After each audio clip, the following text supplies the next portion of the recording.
Hi everybody, we're going to do our lesson online this time. And the reason for that is because I'd like to be able to walk around and have a look at, see how you guys as a group are actually constructing your understanding of the content. And also hopefully you'll have an opportunity to stop when you need to, rewind when you need to, and recap when you need to. So at any time while watching this video, please feel free to ask me for any kind of clarification that you need, or please engage in some kind of feedback. It's always important to find out how well you understand something and clarify what you don't know. So we've already looked at Get Out and we looked at cultural appropriation, which is a form of alienation. And our real study today and for the next few weeks will be alienation, because we need to consider whether or not someone can be fully free if they live in a state of alienation. That's the main concern. Main concern. So today we're going to explore the philosophy of three philosophers who were very concerned with alienation. Now remember, when we talk about alienation, what we're really talking about is something separating yourself from yourself, separating something about yourself from yourself, or separating something that is crucial to yourself from yourself, okay? So that's a really important concept. And the reason why cultural appropriation ended up being a form of alienation was because something was being taken by a dominant culture and used for a different reason, a different purpose. And in the process, the people who originally owned that cultural practice or owned that cultural quality or trait, they ended up losing it. They ended up having it separate from them, even though it was originally theirs. So we're looking at this idea of separation from self, or separation from something that's really important to yourself. And also, we also need to understand that where alienation is also about, it's not just about the notion of being separate, but it's also about the notion of being lonely and isolated as a result, or worse off. Okay? So our first success criteria is that we need to look at and define key terms. We need to then interrelate these key terms and any premises that arise using them to form particular arguments. And once we've done that, we need to outline and compare the three different perspectives each philosopher will have on alienation as a concept.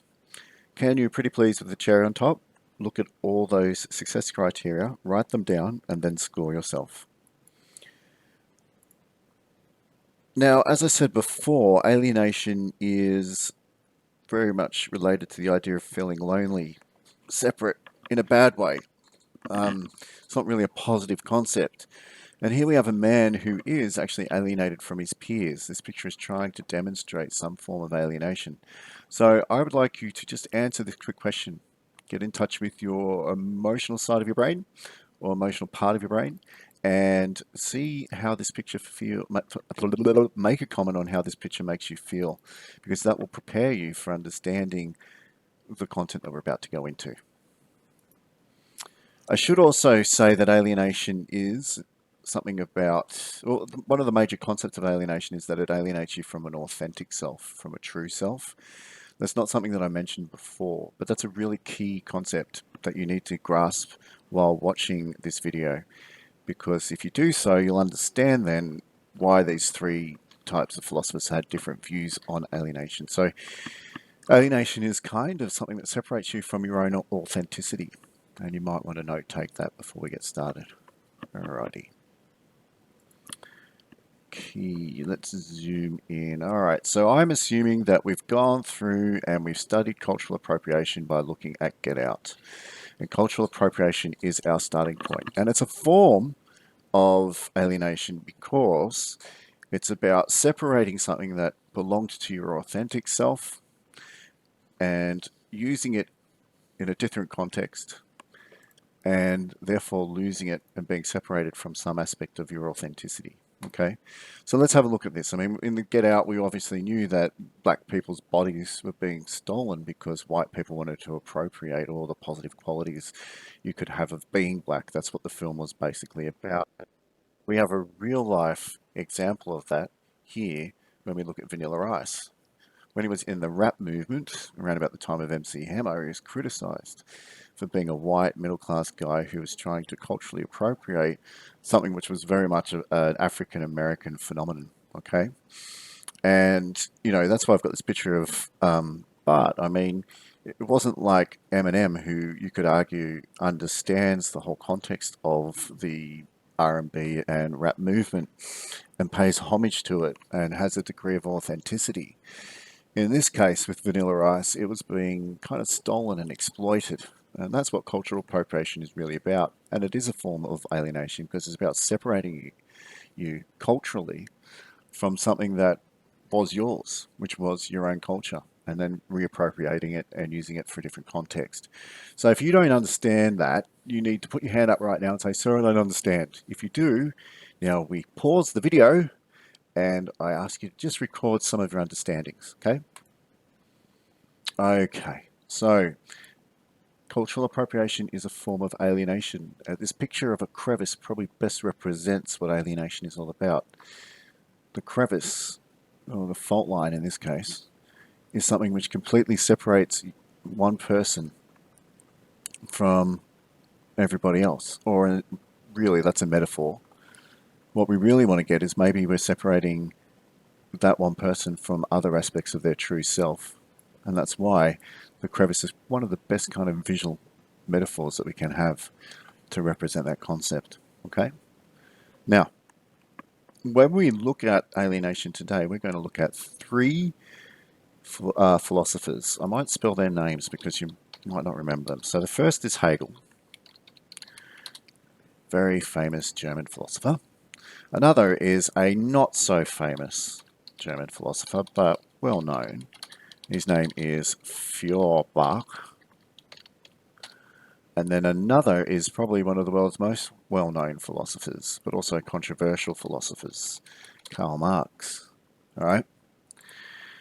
Each of these guys have a totally different perspective on alienation, but they borrow from each other. They kind of learn from each other and discuss things from each other. So you might want to just write these three names down. If you're on your laptop, you'll probably get a visual image of them, would be a really good idea. So that way you have a face to put to the name. All right, so the first person we're going to look at is Hegel. Hegel is one of the big ones. He's one of the huge philosophers, and there are a lot of very huge philosophers from Germany. Friedrich Nietzsche, Marx, Hegel, Kant. These are very, very famous and well-known philosophers, okay? Now, when we look at Hegel, what we need to understand that Hegel is still coming from a tradition where he believed that ideas were real and states of matter weren't. Okay? And when we believe that the only thing that is real are ideas, and the material world is like a shadow world or a copy, but a corrupt copy of those ideas, or some kind of incomplete version of those ideas, we call this philosophy idealism, right? Idealism exists in direct opposition to the philosophy of materialism. A materialist would believe that the only things that really do exist are states of matter. So that's like literally your hand, the table, made out of molecules, made out of atoms, made up of subatomic particles, all coming together, interacting with each other, and they produce the world of matter. And then from that, you may have the brain, which generates ideas. And they would say, yes, these ideas are true, but the ideas are products of states of matter. Really, what exists is the world of matter. And Hegel would have no truck with that. Hegel did not believe that at all. Hegel believed that the world, what was real was ideas, and the material world was an incomplete copy or a corrupt version of those ideas. Which is a bit weird to us now because we're mainly scientific thinkers, and science is a very materialist philosophy. It's extremely materialist. So a lot of this idealist philosophy seems really strange to us now, but in the 17 to 1800s it wouldn't, because we didn't have the scientific method, and idealism probably would have seemed like the most accurate thing at the time. Can you please take some notes? It's really important to have an accurate definition of idealism and an accurate definition of materialism. And if you can't get that, you need to put your hand up and you need to talk to me. Okay, now combined with his idealism, he also believed in this thing called the dialectic. And next year, we're going to read a lot of Socratic dialogues. And Socratic dialogues are philosophical texts which are based on conversations had between two people.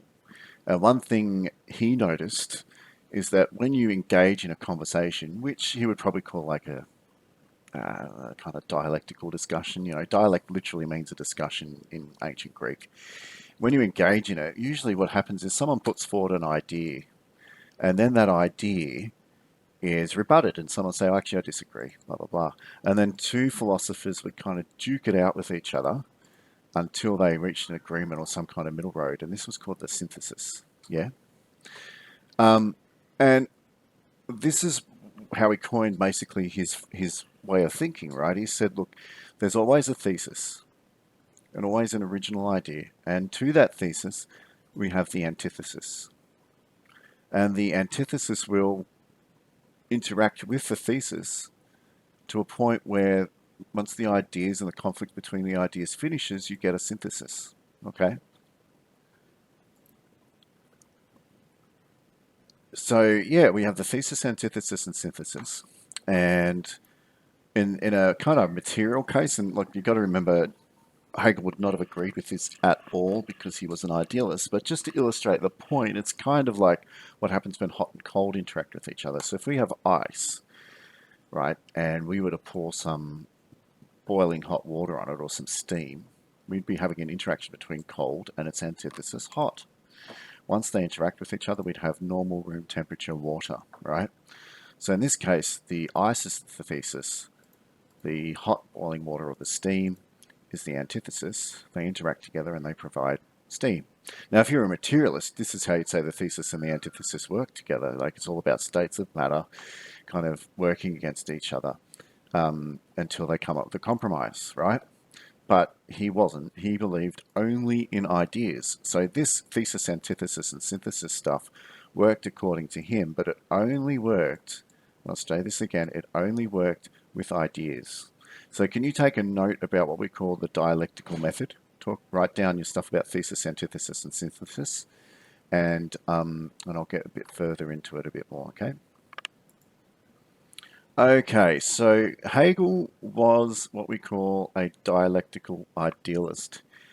Hegel believed that it wasn't material things that duked it out with each other, it was ideas.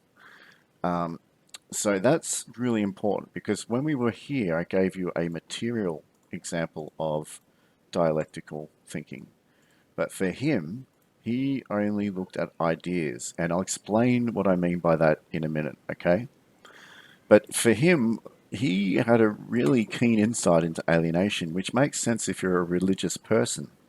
Obviously, if you believe ideas are right, it's very easy to believe that God is the only true thing because God created these ideas and God is the perfect idea. It seems strange to us again because we are very used to a materialist way of looking at the world because of the world of science. But again, in his time, that wouldn't have been the case. And so he looked at two ideas in particular, which is the universal and the particular. And by universal, I don't just mean the universe. That's kind of like a metonym there to just kind of trigger you thinking about. I need a visual representation of it. By the universal, he meant every possible absolute thing that could exist. Yeah? And then by the particular, he means all the things in that universe that could be conceived of as individual. So like the chair you're sitting on, that's a particular chair that exists in a universal world full of everything. Or like you yourself, you are a particular object that exists within a universe. So there you go. But from an idea point of view, remember, you would be an idea and then you'd have every single universal ideas as well. Yeah? So what he probably was looking at too was consciousness. And he literally believed that God was like a universal consciousness. Everything in the universe, every particular thing. It was absolute. That's what God was. But you and your consciousness was particular. It only experienced the world from your own subjective point of view. Now, he quite rightly said, because you have this subjectivity, because you experience the world from your own point of view, you, in effect, are alienated from understanding the world from this universal point of view. In fact, alienation exists because of the dialectical relationship between the universal and the particular. In fact, alienation would be the synthesis of the interaction between the universal and the particular. Take a note. It's worth noting that this philosophy is called pantheism. Pantheism is a belief that everything in the universe, or everything, is God, and that we are part of God and we participate in God, but we don't experience it from a subjective point of view. So you might want to write down that, because pantheism is a type of philosophy and religion that does tend to pop up every now and then. Okay, so see these two guys here? They were both students of Hegel. They really liked Hegel. They read a lot of Hegel. They discussed a lot of Hegel's dialectic with other what they call young Hegelians. But they didn't agree with Hegel and everything, which would make sense because they tended to revise his work and have different attitudes. The first guy we're going to talk about is this guy called Feuerbach. He was still an idealist, but he didn't believe in God, which is a bit weird. So he still believed that ideas are the only true thing, but they just existed as necessary ideas. But there wasn't any kind of divine creator that created the necessary ideas. They just existed, yeah? So here we have this atheist, and he started to question God. He thought God as an idea was some kind of man-made illusion, yeah? And because God was a man-made illusion, that's actually quite a dangerous thing. What was dangerous about that was that when we talk about God, how do we define God? Well, in modern society at the time, and according to a lot of religions that were monotheistic, God was always thought of as the best possible being. I mean, we remember looking at that when we were studying different definitions of God and arguments for. Like, for instance, if you remember the cosmological argument according to St. Augustine in the fourth way, when we're looking at gradations of being, of course, God was the most perfect version of perfect, the yardstick that all other types of perfection could be measured and compared to. And then we look at the ontological argument, how do we conceive of a perfect being? Well, God is perfect. Even a fool understands that. Therefore, God must exist. And, looking at these definitions, our man Feuerbach had a really keen insight. He said, as long as you have the concept of God, you will never achieve perfection. I want you to turn around and talk to your next door neighbor, or at least write down in your book, why do you think that as long as you have the concept of God, you will never achieve perfection? Go for it. Well, if you said you'll never achieve perfection because it has something to do with projection, you're exactly right. He said, as long as you have the concept of God, you will always believe that what is perfect is something external to yourself. Take a note. That is so important. This idea of external to yourself. Okay? And if you believe that what is external to yourself is perfect, you're alienating yourself from yourself. So quite literally, he believes that man created God. Man created this perfect being and postulated it as something that existed externally to what it is, right? So, in a sense, all the values and things that it unconsciously wanted to achieve and to be, it's put in a separate object. It said it's impossible to be this, and that puts in place a process of alienation. It separates you from what your best possible self could be, and that's described here in this little diagram, okay? This purple circle represents the actual self. And when we look at it too, we can think of the collective self here, which we're going to, which is actual mankind. So Feuerbach wasn't just talking about individuals, he was talking about mankind as well. And when we project it as something external, like the best possible thing is something external to us, when we project it onto this fictitious made-up entity, which is God, we are completely separated from our best possible self. We can never be it because it's always going to be external to us. In the sense, we're alienated from ourselves. That's what this green circle represents. And of course, mankind is alienated from the best possible version of what mankind can be, because that perfection is embodied in the external self, which we've told ourselves we can never be because it's external. Okay? Take a note. So, what do we do if we've projected the best qualities of what we can be and what we want to be onto this fictitious being called a God? What do we do? And we're consequently alienated from our best selves, best possible selves. Well, his key was pretty simple: abolish all religion. Okay? If you have religious thoughts or religious ways of thinking, you'll never be able to reconcile the best self with the actual self. It'll just never happen. Take a note. All right, and then along comes Marx. And Marx, he talks a lot with Feuerbach and he studied a lot of Hegel. But this guy's a bit different. He is a die-hard materialist. He will have no truck whatsoever with the idea that ideas are the real thing. According to him, the world is full of matter. It interacts, produces bodies, molecules, living organisms. Living organisms produce consciousness. Consciousness produces ideas. Very kind of scientific way of looking at thinking, but he said this is the truth. This is the way it works. And he was a hardcore atheist as a result of his hardcore materialism. Okay? Probably should note that down. And he kind of agreed with the idea of abolishing religion. He's famous for the quote, "Religion is the opiate of the masses." He believes that religion kind of calms people down and stops them in the real world from trying to achieve their best and total freedom, because in their minds, people's minds, as long as you've got religion, you know that's going to be after you die. So what, you don't want to threaten your entry to heaven. You can do everything you can to get in heaven, and that just makes you really passive and doesn't let you upset the status quo. So he kind of says, look, I believe with this idea of abolishing religion, but it's not enough. Okay? And to understand that, we've got to understand one very important thing about Marx's atheism and materialism. Marx is an atheist because he is a materialist. It's not that he woke up and said, I don't believe in God. It's that he genuinely believes that all that really matters is the material world. Nothing fictitious, nothing based on ideas.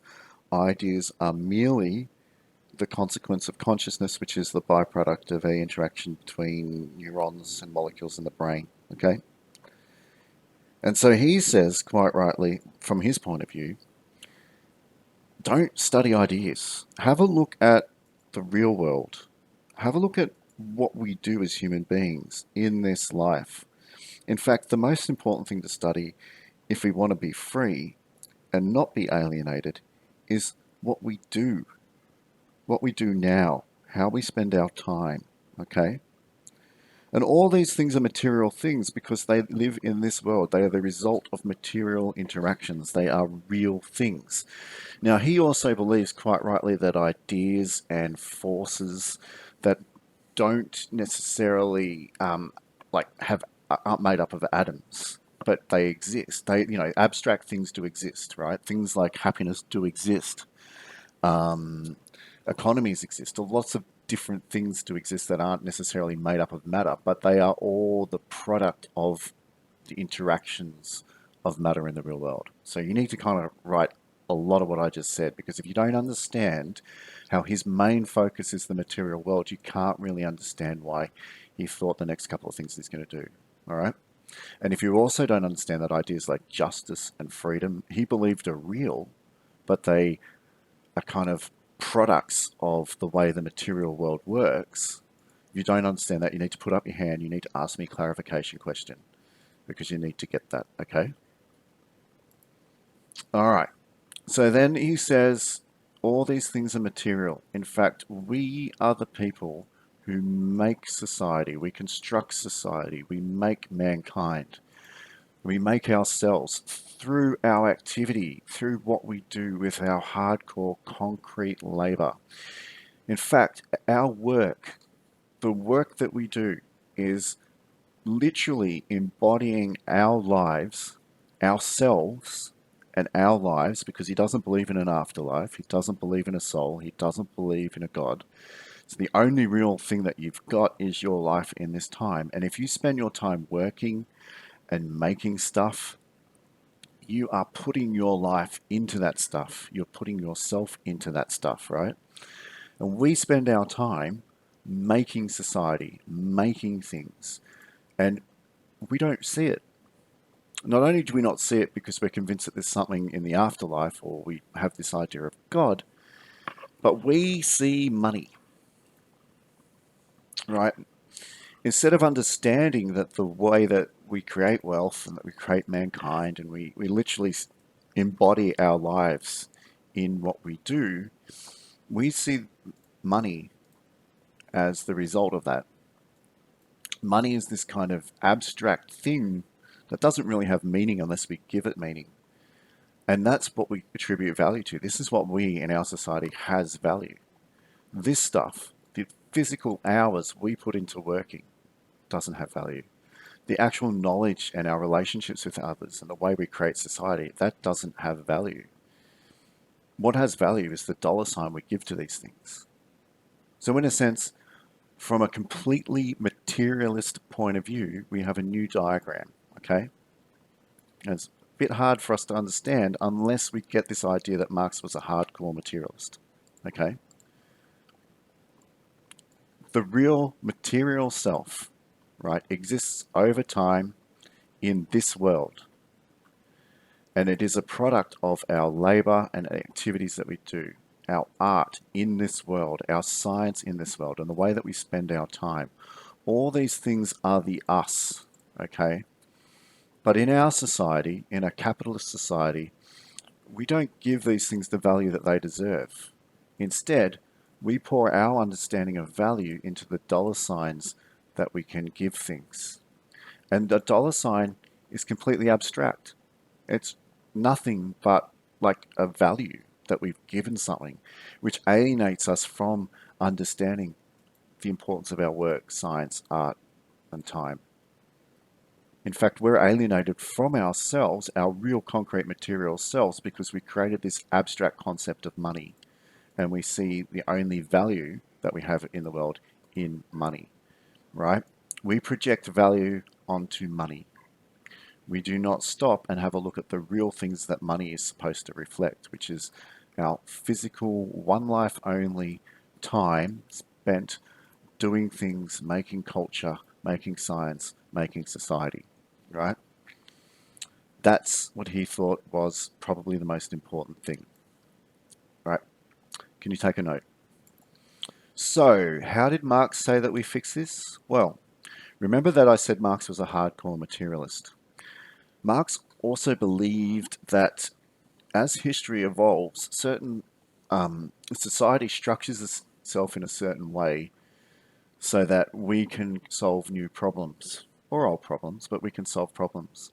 And that's because all the past labor and all the past art and science and culture has come together to a point where we can finally fix these problems.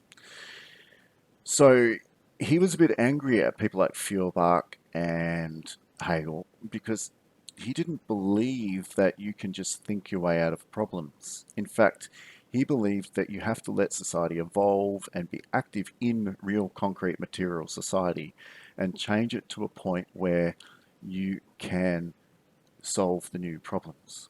So his idea, and this is quite famous, but a lot of people misunderstand it because they thought it was like a revolutionary call to communism, but it's not.